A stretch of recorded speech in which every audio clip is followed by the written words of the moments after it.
வணக்கம். செய்திகள் வாசிப்பவர் செல்வம். ஓசூரில் ஸ்ரீ வெங்கடரமண சுவாமி திருக்கோவில் புரட்டாசி மாதம் 2வது வாரம் சனிக்கிழமை சிறப்பு வழிபாடு. கிருஷ்ணகிரி மாவட்டம் ஓசூர் அடுத்த தட்சிண திருப்பதி என்று அழைக்கப்படும் கோபசந்திரம் பகுதியில் அமைந்துள்ள ஸ்ரீதேவி பூதேவி உடனாய் ஸ்ரீ வெங்கடரமண சுவாமி திருக்கோவில் அமைந்துள்ளது.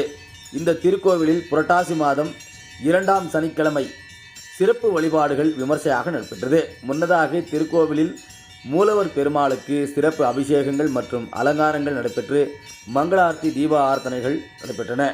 அதேபோன்று திருக்கோவிலில் தனி சன்னதி கொண்டு அருள்பளிக்கும் ஸ்ரீ ஆஞ்சநேயர் சுவாமிக்கும் துளசி மாலை அணிவித்தும் சிறப்பு வழிபாடுகள் நடைபெற்றன. பின்னர் பக்தர்களுக்கு துளசி தீர்த்தம் பிரசாதம் வழங்கப்பட்டு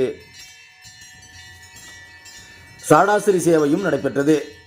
இதில் ஏராளமான பக்தர்கள் பங்கேற்று பெருமாளையும் ஆஞ்சநேயரையும் வணங்கி தரிசனம் செய்து வழிபட்டனர் என்பதும் குறிப்பிடத்தக்கது.